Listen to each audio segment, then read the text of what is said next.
রাসূল সাল্লাল্লাহু আলাইহি ওয়াসাল্লামের লিডারশিপটা ছিল এথিক্যাল লিডারশিপ, কিন্তু এইটার অনেক বড় ক্রাইসিস আমাদের সমাজে, আমাদের নেতৃত্বের মাঝে। কি বলেন, নৈতিকতার ঘাটতি আছে না? নৈতিকতা বিবর্জিত নেতৃত্ব, এটা দিয়ে কিছুই হয় না। একটা জাতির ধ্বংসের জন্য নৈতিকতা বিবর্জিত নেতৃত্বই যথেষ্ট। আমানতদারিতা, সততা, অনেস্টি, ট্রাস্টওয়ার্দিনেস, এটা অনেক জরুরি নেতৃত্বের জন্য। নেতা হতে চাইলে তাকে আমানতদার হইতে হবে। যদি একজন ট্রু লিডার কেউ হতে চায়, তার মধ্যে আমানতদারিতা চাই। কি চাই? আমানতদার, তাহলে ইন্টিগ্রিটি। মজার ব্যাপার হচ্ছে, মক্কার কুরাইশরা, মক্কার লোকেরা রাসূল সাল্লাল্লাহু আলাইহি ওয়াসাল্লামের কাছে এসে আমানতের সম্পদ গচ্ছিত রাখতো।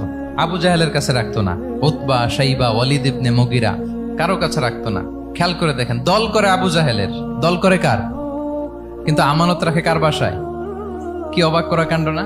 কর্মী হচ্ছে আবু জাহেলের, কিন্তু আমানতের সম্পদ রাখে কার কাছে?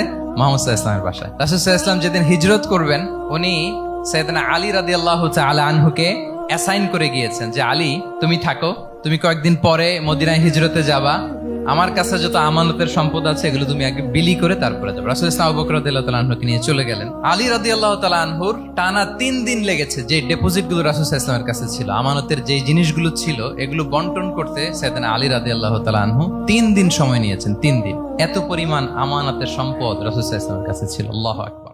বিশুদ্ধ ভাষাটা এত জরুরি যে আল্লাহ তাআলা তার প্রিয় হাবিবকে মায়ের বুকের দুধ থেকে বঞ্চিত রেখেছেন শুধু বিশুদ্ধ ভাষার জন্য।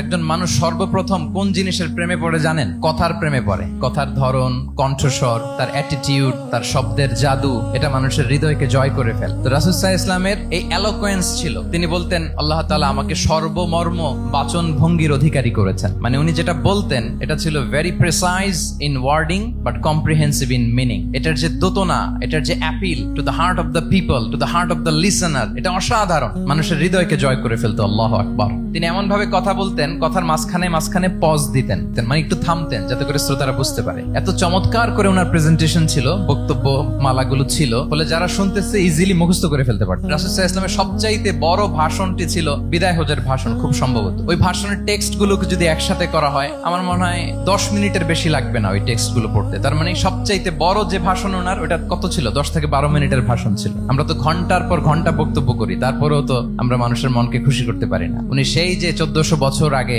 10 মিনিটের একটা ছোট্ট ভাষণ দিলেন, গোটা বিশ্ব আজও হাবুডুবু খায় ওই ভাষণের ভেতর। ঠিক কিনা বলেন? মাঝে মাঝে এমন আবেগ ঘন বক্তব্য উপস্থাপন করতেন, সাহাবারা অশ্রুসিক্ত হতো। আবার যুদ্ধের ময়দানে যখন কমান্ড করতেন, তখন তিনি রেগে যেতেন। উঁচু কণ্ঠে তিনি কথা বলতেন, মনে হচ্ছে একজন সেনাবাহিনীর কমান্ডার তার ব্যাটালিয়নকে কমান্ড করছেন। আল্লাহু আকবার।